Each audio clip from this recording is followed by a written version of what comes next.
Une équipe de scientifiques italiens affirme avoir détecté une immense structure sous les pyramides de Gizeh à l'aide d'imagerie radar. Cette affirmation, cependant, ne fait pas l'unanimité au sein de la communauté archéologique. La nouvelle de cette découverte s'est rapidement répandue dans la presse et sur les réseaux sociaux, déclenchant des réactions diverses et variées, où chacune amène sa propre théorie sur le sujet, divisant la communauté archéologique sur ses fondements, notamment par rapport au narratif officiel selon lequel les pyramides seraient des tombeaux. Or, ce qu'a découvert l'équipe de scientifiques à l'aide de radars à synthèse d'ouverture qui permet de reconstituer des structures enfouies en 3 dimensions dépasse l'entendement. Sous le plateau de Gizeh, près de la pyramide de Képhren, les scientifiques auraient détecté une construction gigantesque constituée de 8 piliers imposants, entourés d'une spirale, reposant sur 2 chambres cubiques de 80 mètres de côté, le tout s'enfonçant jusqu'à 650 mètres de profondeur.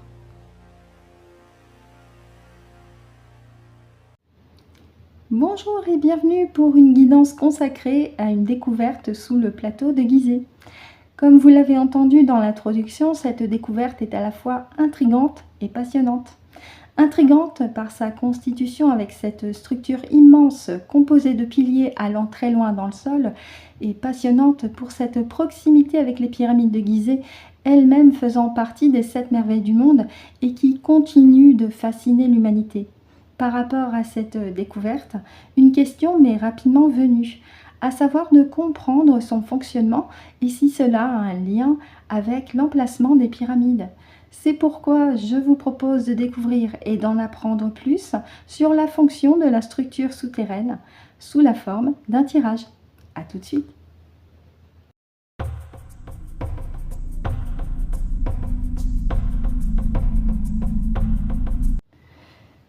Pour répondre à la première question sur cette découverte souterraine en Égypte, qui a été annoncée officiellement en mars-avril de cette année, on va utiliser 2 oracles. L'oracle des temps mécaniques d'abord et ensuite l'oracle de la triade. Ce sera un 5 triplé pour chaque avec le deck. Vous êtes prêts? Allez, on part tous ensemble en Égypte, direction le plateau de Gizeh et c'est parti.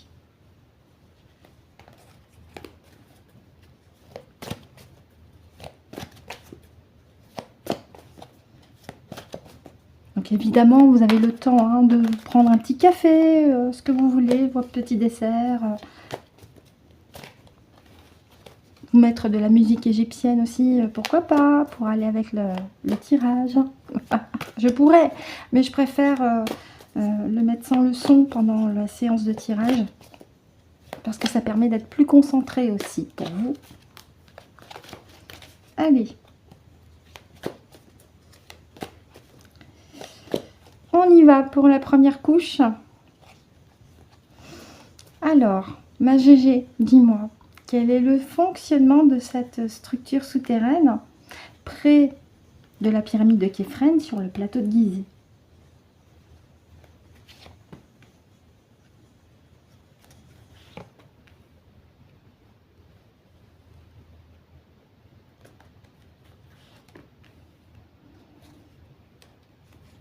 D'accord.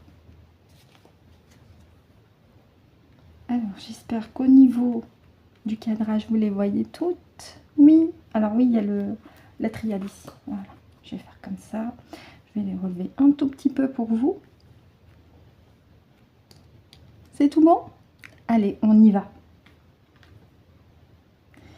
Il y a l'arbre de vie, la croissance, la vitalité. Et ce qui est intéressant, c'est que vous avez la connexion avec le ciel et avec le terre. Et avec la terre ici, l'ancrage, les racines. Les piliers avaient aussi cette fonction d'être connectés avec la terre.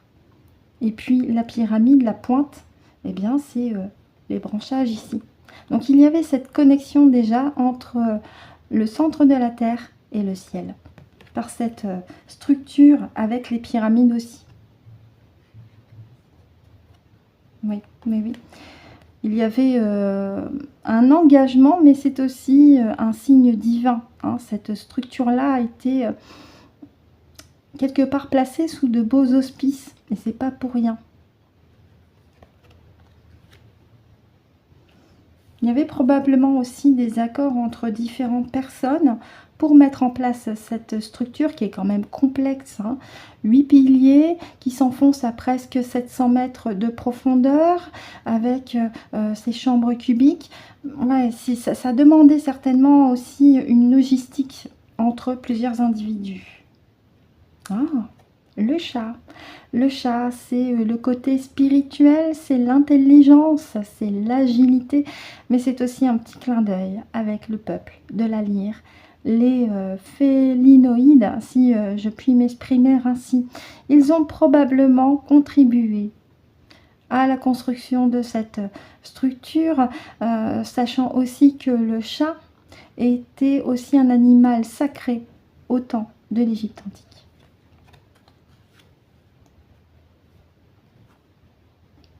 Oui, un vent de fraîcheur et il y a l'intuition aussi avec cette énergie féminine. Très très intéressant.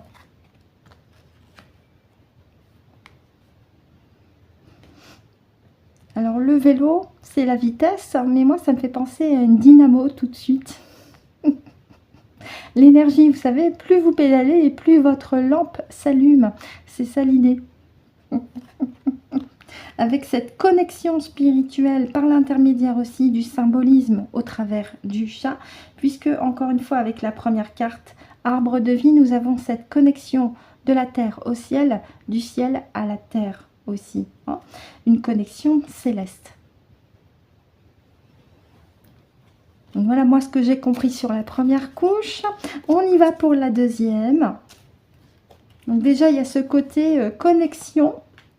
Et ce côté énergétique aussi avec la vitesse, l'intensité et ce côté spirituel.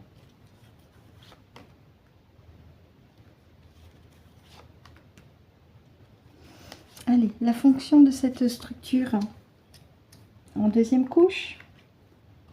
Oui. La paix. La paix, c'était vraiment pas du tout pour plomber l'atmosphère, mais au contraire l'alléger. Et les personnes qui étaient derrière cette construction avaient aussi l'idée de propager une atmosphère paisible au travers de cette structure, mais pas que.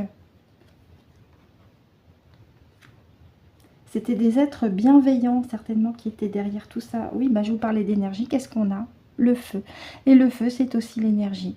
Transformateur. On en revient, hein. L'énergie transformateur. Vous imaginez un transformateur d'électricité? C'est un peu dans l'idée. On en revient aussi avec le vélo et la dynamo. Intéressant. Oui, l'abondance. La corne d'abondance. Bah oui. Cette structure était là pour apporter aussi une richesse, mais qui n'était pas que matérielle, c'est au-delà des mots.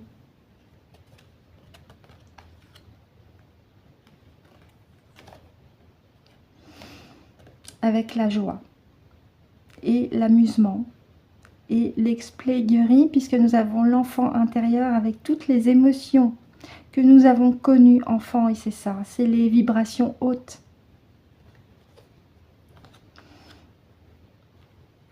C'est pour apporter un nouveau souffle de joie, hein, puisque nous avions avant la carte de la jeune fille qui est le vent de fraîcheur aussi. Oui, c'est un message très clair.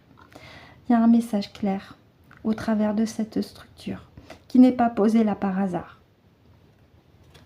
Et ça fait longtemps hein, qu'elle est posée cette structure qui doit agir certainement comme une dynamo. Moi j'ai cette évocation-là. On y va pour la troisième couche. Sur cette structure souterraine, sa fonction réelle.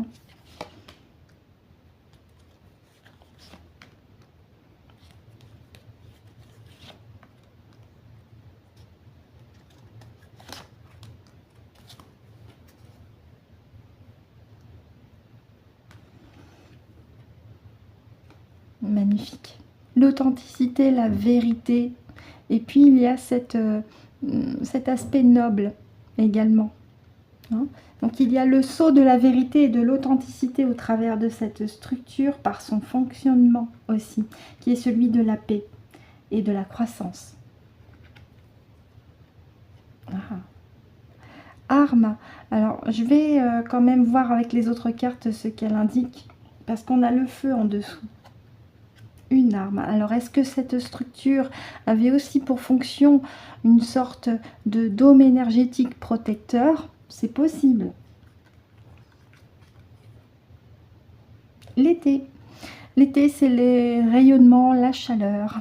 Ah, bah ça devait diffuser une forme d'énergie rayonnante, justement. Est-ce que ce parement blanc brillant qui recouvrait les pyramides était déjà en place? Ça va être une question à poser. Bah, d'ailleurs, je vais demander directement avec ma partie subliminale aussi. Merci ma Gégé, je vais te poser une question, voire deux questions au sujet de la carte de l'arme déjà. Est-ce que la structure souterraine, sa fonction ou l'une de ses fonctions était aussi protectrice? Oui. D'accord, donc elle propageait une énergie qui était protectrice. D'accord. Une énergie où il était question, puisqu'on avait aussi la carte du feu, de rayonnement. Et en parlant de ça, est-ce qu'il s'agit d'un rayonnement extérieur? Non, c'est un rayonnement intérieur. D'accord. Est-ce que ce rayonnement a à voir avec ce parement blanc, s'il te plaît? Non. D'accord. Donc, tu me fais comprendre que ce parement blanc, dont on voit un petit peu une partie sur la base d'une des pyramides, je crois que c'est celle de Khéops, ce parement a été mis bien après. Et j'ai un oui. D'accord, merci ma Gégé. Donc on parle bien d'un rayonnement protecteur intérieur. Ok, merci beaucoup. Ah, c'est intéressant parce que le visuel de cette carte me fait penser à une machinerie. Est-ce que cette structure souterraine était comme une sorte de machinerie sophistiquée pour propager, diffuser de l'énergie?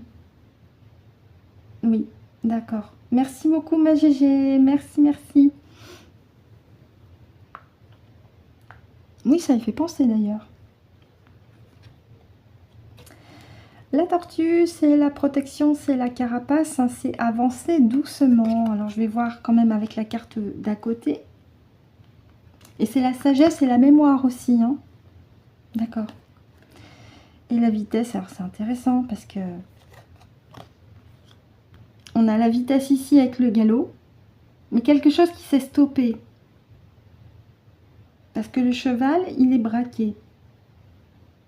C'est que cette structure souterraine, qui a pour fonction aussi, hein, d'après ce que me disent les cartes et avec les réponses de ma partie subliminale, une fonction de transmission d'énergie, hein, aussi avec cette protection, hein, et ce rayonnement intérieur, il est question de mémoire et de sagesse contenue aussi au travers de cette structure qui aurait été stoppée net.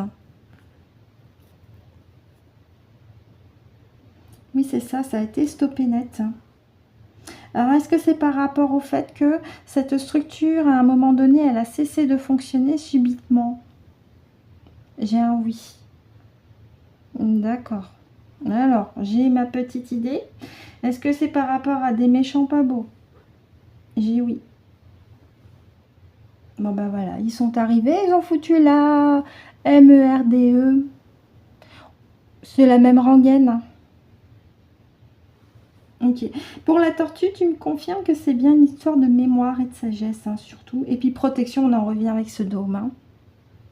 Énergétique invisible à l'œil nu, mais qui était aussi propagée par cette énergie diffusée au travers de cette structure et de la pyramide qui était au-dessus ou à côté.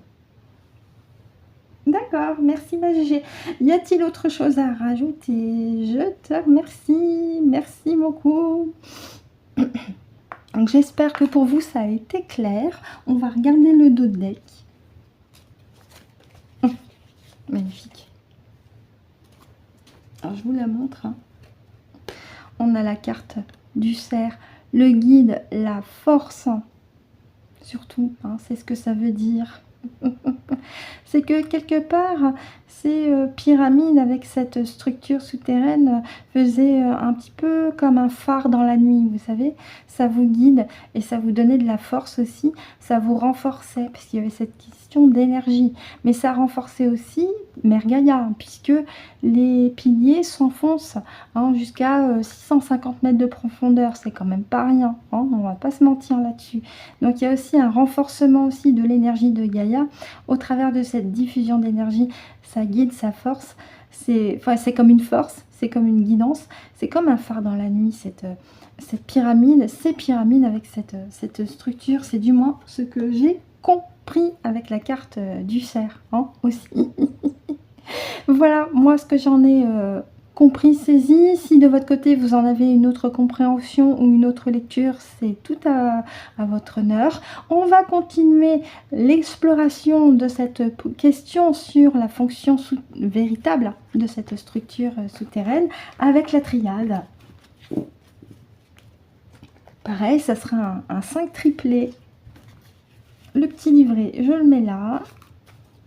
Et on y va, c'est parti avec la triade. Ah ben celle-ci, elle voulait venir.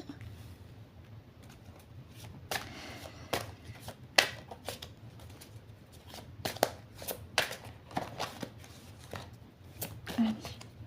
Alors ce qui est intéressant avec la triade, pour ceux qui le connaissent, qui l'utilisent, vous avez aussi des symbolismes de l'Égypte antique. Papyrus, messages, entre autres.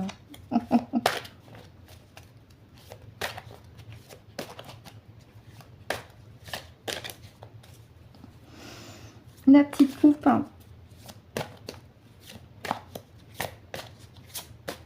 Et on y va pour les 3 autres, ma GG, puisqu'on en a 2 qui ont sauté. Sur la véritable fonction de cette structure souterraine pour la première couche.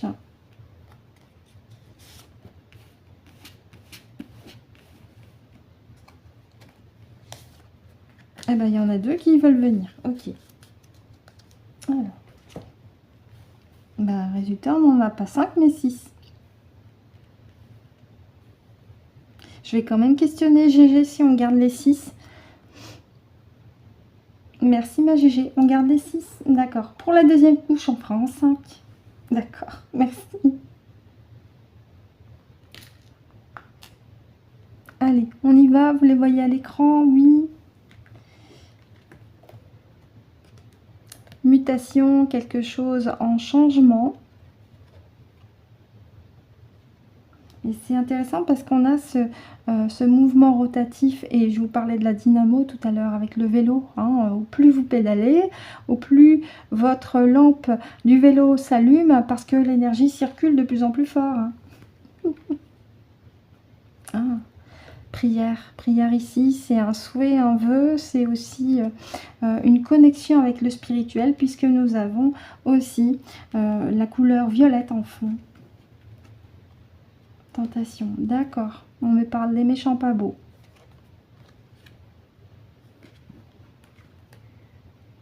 Ah! Alors ici, on a la carte de l'authenticité, vérité ici. Hein. Je suis désolée, j'ai oublié de l'enlever. C'est le crédit. Hein. Ouais, ok, très bien. Épreuve, difficulté. On parle des méchants pas beaux. Vous parlez de la carte message, d'accord. Les méchants pas beaux ont repris le fonctionnement de ces structures souterraines. Hein. Ils les ont cachées au public, hein, puisqu'on a quand même le changement sur le souhait, pour se faire passer pour ce qu'ils ne sont pas, et pour détourner complètement la véritable fonction des pyramides. Depuis l'école primaire, on nous dit que c'est des tombeaux. Et puis, il y a cette découverte-là qui débarque, qui est manifestée dans la matière, puisque cette image radar, ils n'ont pas inventé au petit bonheur la chance, cette équipe de scientifiques, ça paraît bien du concret, effectivement. Donc, il y a eu ce détournement des méchants pas beaux qui voulaient se faire passer pour ce qu'ils ne sont pas. hein, pour contourner notre véritable histoire et se faire passer pour des divinités ici avec un message. Mais c'est aussi nous cacher le véritable message par l'intermédiaire de cette structure souterraine avec cet appui des pyramides hein, aussi. Oui, donc c'est ça, ma Gégé. Là, tu me parles des méchants pas beaux qui ont repris la structure et les pyramides à leur compte pour tout détourner. D'accord, très bien. On y va pour la deuxième couche. 5 cartes, hein, cette fois. Ok. Allez. Et je vous embarque le livret avec. Ils détournent la vérité et l'authenticité hein, des pyramides. Parce qu'elles sont vraiment leur fonction avec cette structure souterraine.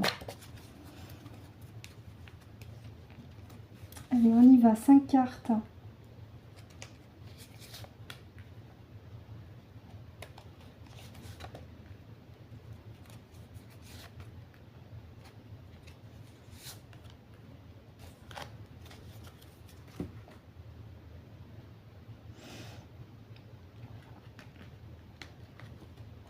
Ouais.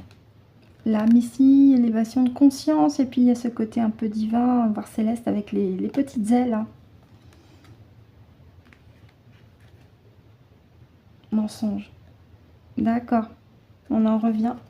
Et c'est intéressant, on a le mensonge sur les prières qui étaient fomentées par ces êtres humains de l'époque, qui ont cru un narratif qui n'était pas le vrai en fait. Et là, on parle de vol d'énergie. Hein.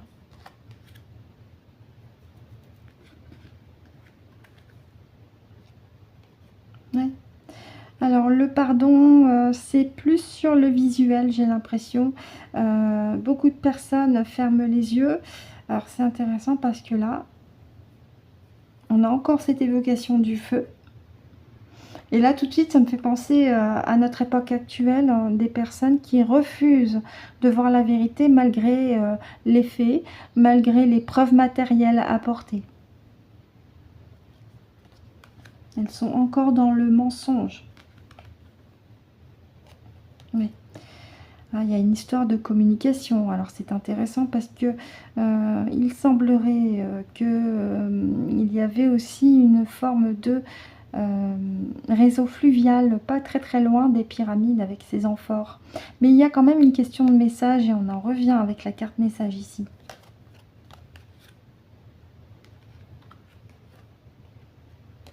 Ouais. La mort, c'est la fin d'un cycle pour le nouveau.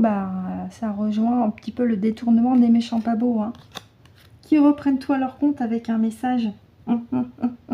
Mais ça peut aussi me dire, par rapport à aujourd'hui, et surtout par rapport au narratif officiel qu'ils veulent encore déployer, hein, puisqu'on a la carte de l'eau, c'est la communication, ils veulent encore essayer de berner les personnes en leur disant « Mais non, c'est pas du tout ce que les scientifiques vous disent, ces piliers-là, c'est du flanc, n'écoutez pas ce qui est dit. Hein. » Certainement encore pour essayer de leurrer un maximum de consciences qui ne sont pas encore, je vais dire éveillées, mais vous me comprenez là-dessus. Donc là, ma Gégé, on a une double lecture. On a à la fois les intentions des méchants pas beaux qui, comme pour la première couche, l'a montré, se font passer pour ce qu'ils ne sont pas, en leurrant les consciences dans un mensonge et un faux narratif. Et puis nous avons cette fausse communication actuelle sur le fonctionnement des pyramides et aussi un rejet sur le fondement de cette structure souterraine découverte par le biais de radars. Hein. Il n'y a pas encore eu alors je ne sais pas comment ça s'appelle ça dans la construction, les déblayeuses, les pelleteuses, bref, vous m'avez compris. Hein. Mais là, il y a des gens qui ferment encore les yeux, hein, et qui savent probablement la vérité aussi, mais qui ferment les yeux pour X ou Y raison. Et c'est bien dommage. Et puis la carte de la mort, elle m'annonce quand même que même s'il y a eu des difficultés, des épreuves par rapport à ces faux narratifs autour du fonctionnement des pyramides et de cette structure, Ça m'annonce la fin d'un cycle quand même. Hein, parce qu'on a quand même la carte message qui s'est ajoutée en 6e position. Hein. C'est pas rien. D'accord. Est-ce que tu vois autre chose à rajouter, ma Gégé? On y va pour la 3e couche. Allez, c'est parti.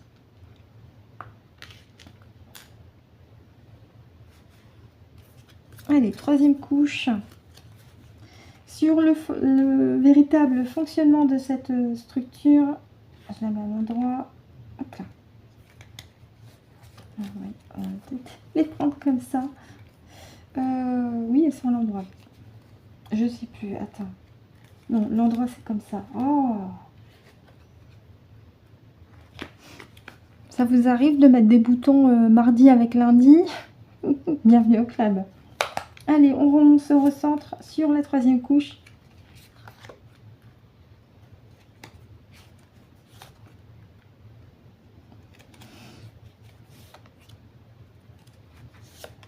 Okay. Ici. Mais je t'en ai mis une en trop. Parce qu'il y a la carte message qui m'a un petit peu perturbée, je vous cache pas. On garde la 6e quand même, ma Gégé? Ok, merci. Bon, bah écoutez, c'était donc un petit clin d'œil de ma partie subliminale qui me dit si, on prend la 6e.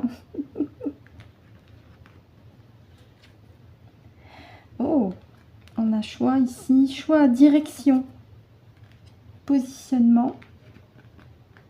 Alors, en plus, c'est intéressant. Vous avez la forme du carré ici, mais les pyramides n'étaient pas réellement un carré, hein, puisqu'il y avait des renfoncements sur chaque arête par rapport à des équinoxes. C'est très intéressant. Mais il y a quand même une histoire de direction, d'orientation. Et là, ça me fait penser à l'orientation des 4 points cardinaux sur lesquels sont positionnées ces pyramides. Et c'est pas un hasard, c'est au nord précis à... je sais plus combien de centièmes de degré, mais c'est très fin, je crois. C'est de l'ordre de 0,5 degrés ou un truc comme ça. C'est vraiment rien. Ouais, adversaire, on en revient. Et c'est sur le mensonge avec priez-nous, hein, voilà, adorez-nous, hein, ouais, voilà, les méchants pas beaux. Eh ben non. Sauf que pendant plusieurs milliers d'années, ils ont réussi leur coup quand même. Ouais, de nous mettre dans l'illusion la plus totale. Hein, avec la vérité sur ce que sont les pyramides et ces structures souterraines, ces piliers. Adversaire avec illusion, on peut pas faire voilà, hein, plus clair. Bah, erreur, tentation, on les a toutes les cartes là. Hein. Oui. Puis on a Cain. Cain, c'est le frère d'Abel qui aurait tué son frangin. Donc il y a quand même cette évocation un petit peu punitif. Ou même de sacrifice. Désert. Mais pendant très longtemps, les pyramides étaient mises à l'abandon, hein, jusqu'à, il me semble, la campagne de Napoléon, où le sphinx était pratiquement enfoui dans sa totalité, tête comprise. Donc pendant très longtemps, les pyramides étaient oubliées.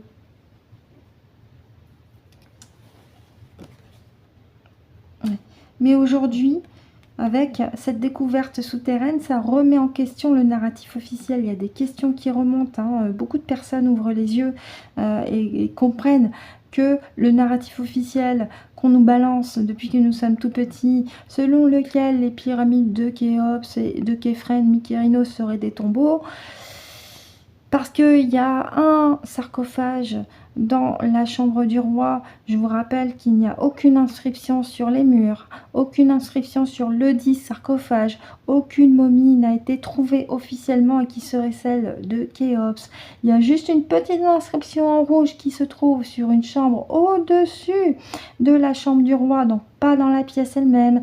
Une inscription en rouge qui aurait été faite comme par enchantement, juste après que le colonel Wise ait trouvé cette petite galerie. Je soupçonne que ce soit lui ou quelqu'un d'autre qui l'ait peint en rouge. hein, voilà. Surtout qu'il paraîtrait qu'il y a une déformation orthographique. Hein, bon, voilà, donc il y a tous ces faits collés les uns après les autres qui sont vérifiables sur place. Et si on fait appel à ces petites cellules grises, on se rend compte qu'il y a quelque chose qui cloche. Ça va pas. Le narratif officiel par rapport à ce que m'ont dit les cartes avec les temps mécaniques et par rapport à ce que me disent les cartes avec la triade, bah, c'est très clair. Il y a une dissonance très nette entre la fonction réelle de cette structure souterraine et puis le narratif officiel que les méchants pas beaux nous ont mis en place depuis plusieurs milliers d'années, voire jusqu'à il n'y a pas si longtemps que ça. Et aujourd'hui, cette découverte souterraine, même si elle fait beaucoup parler sur les réseaux sociaux, hein, comme je vous l'ai dit dans l'introduction, mais elle évoque des questions quand même. Il y a des questionnements qui se mettent en place. Il y a des gens qui se posent, qui se demandent mais pourquoi ci, pourquoi ça, qui commencent à comprendre réellement hein, les enjeux, à ouvrir les yeux sur les éléments qui sont sous leurs yeux par rapport à ce qu'on leur dit de manière officielle. Donc voilà, moi, ce que je pouvais en dire sur l'oracle de la triade. Peut-être que de votre côté, vous avez une autre évocation. On va regarder le dos deck. Hein, faut pas que j'oublie. Ouais. Alors c'est intéressant, on a la carte racine ici, les fondements, les origines, on en revient à, eh bien, à l'origine de l'humanité, mais également le véritable fonctionnement de cette structure souterraine. En plus, on a le mot racine. Rappelez-vous, avec l'oracle des temps mécaniques, on avait quoi en première carte? L'arbre de vie, avec l'ancrage, les racines. Et je vous ai parlé de cette connexion du ciel à la terre, de la terre au ciel. C'est de ça qu'il est question aussi. Et ce qui est intéressant, c'est que nous avons plusieurs étages. Il semblerait que cette structure soit aussi composée de plusieurs niveaux. Donc c'est assez intéressant. Hein. Donc comme quoi, cette structure-là, elle fait partie aussi intégrante de notre histoire, avec une connexion des pyramides qui semble de toute façon évidente, hein, d'après ce que j'en ai aussi compris, saisi au travers de ces deux oracles également. Hein. Et puis, bah, ça fait partie de notre genèse. Mais ça fera partie de la deuxième partie. Justement, je m'excuse pour la répétition du mot partie sur la prochaine séance, puisque on va s'intéresser à une autre question, à savoir quel est le message des pyramides pour nous, les êtres humains, au travers aussi de cette structure souterraine. Ça sera la question de la prochaine séance, toujours au sujet de cette découverte archéologique, une séance que je positionnerai dans un mois. Donc d'ici là, soyez patients. En tous les cas, pour ma part, je vous remercie de m'avoir écouté et ou visionné jusqu'au bout pour cette guidance spéciale concernant la découverte de cette structure souterraine. Évidemment, c'est une première de mon côté. Je fais de mon mieux, de mon possible. Quant aux informations que j'ai récoltées auprès des oracles aujourd'hui pour la première question sur le fonctionnement de cette structure, c'est aussi ma propre compréhension et lecture des cartes. Je fais appel à votre indulgence, à votre compréhension et à votre gentillesse aussi. Donc ainsi se termine notre séance sur cette question. La prochaine question sur le message des pyramides pour l'humanité, ça sera dans un mois, donc patience. D'ici là, évidemment, je vous souhaite de passer une excellente journée ou une excellente soirée en fonction de l'heure à laquelle vous avez visionné la vidéo. Je vous remercie encore d'avoir visionné cette guidance spéciale. Je vous retrouve dans un mois pour la suite. Et d'ici là, et c'est très très très important, prenez soin de vous.